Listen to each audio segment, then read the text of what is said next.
And next year we will be with you. And other years to come. And we will give you support as a pressure group. And when we are called tukiitwa tutaitika sisi. Research yetu inatuambia, Your Excellency. But I don't know what is in your pocket. Kama unaweza kunja macho, because Jacqueline said, oh, general wage increase, that is employer now. It's not anchored on any law. We must have wages council, sit and discuss and see how this general wage works. Let me remind my sister here, my twin sister. In 1972, when our economy was not performing, we were doing badly. The late president, the founding father of this nation, Mzee Jomo Kenyatta, announced general wage increase at that time of 15%. You can imagine, to everybody. And he also asked employers to increase their workforce by 10% in order to alleviate or to reduce unemployment in our country. Which law was it anchored to? Anything that comes from the mouth of the president, let me tell you, people, anything Hata President Akikusalimia jambo, that is law. That is law. Usifikire utaenda kutafuta law ingine pale ingine. So wacha tupeleke president pole pole na tumwangalie tumchunge na yeye atatuchunga. Na tunaomba yeye atupatie 22.5% or whatever he has put in his pockets. Ama tena nimesema vibaya? Nikiomba hiyo nimesema vibaya? And let me remind our economists, even when our shilling was being devalued, we said on 14th of January that this devaluation of our shilling, which was going which was on speedy rush, did not reflect the true economic activities on the ground. Because most of you economists, you are around the year 2007 to 2009, when we had a global economic and financial crisis, when Obama was coming in. This did not affect Africa, because our economy is driven, our formal economy is driven by informal economy, which has huge of deposits in our banks. We don't rely to money from outside. Mama Chondo, Mama Mboga, Jua Kali, wanapeleka pesa kwa banki kila siku na Chondo. And that is why our economy is steady. And I want to appeal to His Excellency to give infrastructure to our informal sector, to support them, and ask governors in various county governments to make sure that markets are built. The informal sector people are not harassed by taxes and so on. These are the people who drive our economy. And Kenya is one. Hata His Excellency akisema 30%. Now we work hard to redouble our efforts in various places to correct the economic anomaly. We will still spur economic growth. We thank you, Your Excellency, the President. Your Excellency, today's trade union movement has changed from agitation to scientific dialogue. That is why you don't hear us on newspapers. That is why you don't hear us fighting. We are busy with the employers in boardrooms, negotiating for good terms and conditions of service of our members. And Jacqueline is here. She can bear me a witness. In my own union, this year, I signed more than 44 CBAs to cushion workers from the cost of living. And some say, Atwoli, amekaa tu pale, hii mzee. Ni mzee wa ujuzi, mzee wa kisasa.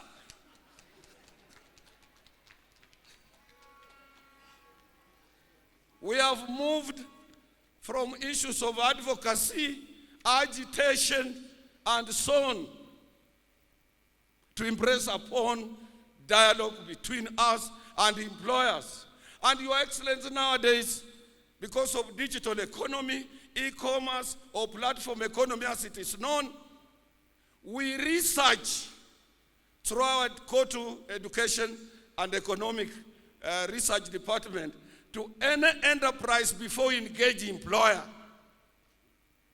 Tunaangalia huyu ametengeneza pesa ngapi.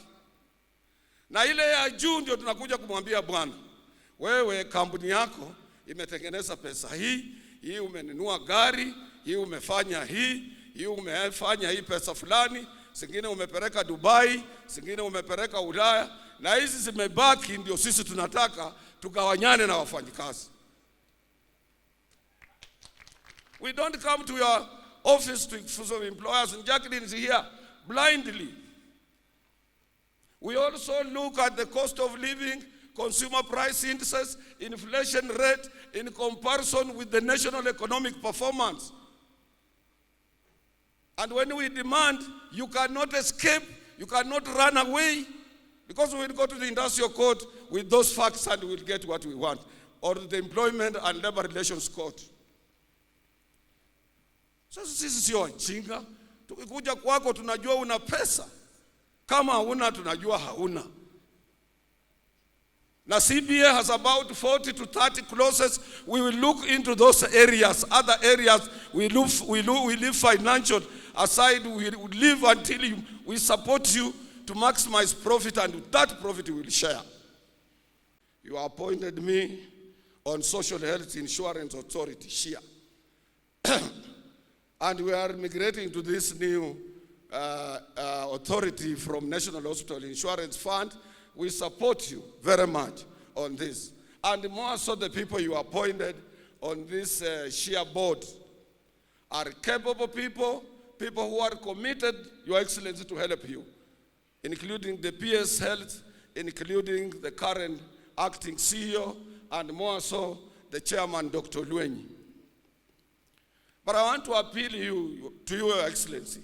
You need to come in and assist us to make sure that infrastructure is within the Ministry of Health, is dealt with quickly, so that we can be within framework of making sure that as we start registration, everything is in order and everything is going on as planned.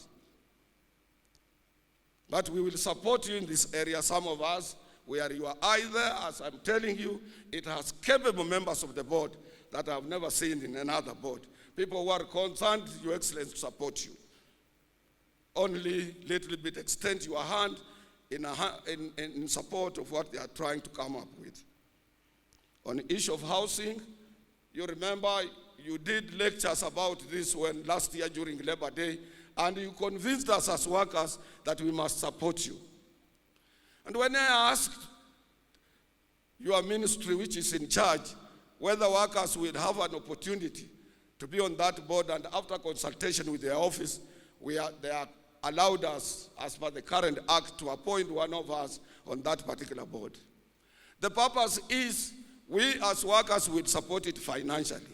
But the eye on that board also, when there will be allotment, because we have some shop stewards and workers who have even nowhere to sleep, they will have an opportunity to be housed in this new venture that you have started. And it is not only in Africa. Algeria, they did it. Egypt, they did it. And so many other African countries, they did it. And as I've said, the only problem with our country, Your Excellency, is that we were not used to paying taxes.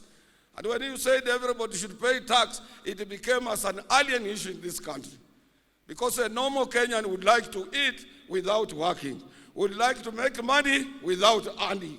And this is where the problem is. We have a slogan that an injury to one is an injury to all. Sister Jacqueline alishikia kidogo hali ya madaktari wetu, clinical officers. Saa ingine usiku hatulali, Your Excellency. Tukisema tutafuta njia gani muafaka, which route? Because you managed us on 6th of March. Wakati ulitangaza serikali haina pesa, you rendered court impotent, you rendered FK impotent, you rendered your Minister of Labor impotent, you rendered that committee that you had set out where my deputy was impotent, because as a worker, number one, when you take over a dispute, we cannot contradict you. We can't. We have no leeway in any machinery to contradict the head of state. And we must look for channels. Pale unakaa, Your Excellency, sio rahisi kufika. Kule ndani wewe ulikuwa free. Zamani ulikuwa unakuja kwa nyumba yangu nyumbani, unajua familia yangu, ukitengeneza chama chako cha URP, ilikuwa mtu tu unaweza kutana na yeye kwa njia, unakula na yeye mahindi. Little did we know, even we people who are in Azimio, utatoka nyuma upite kwa sisi namna hivyo na uwe president. So that position kukufikia sio rahisi. But I know on each and every issue you have an answer. Hiyo tunakuachia, Your Excellency. Jacqueline Muga amesema tunakuachia. And I know you are able minister. We have been in touch all the time, even the Minister of Health. Hii mambo yote tunawachia wewe. We are all your children. We are all, and we respect you. And you move faster. So Your Excellency, with your own wisdom and advisors, you will have an answer for us. And may God bless you on that.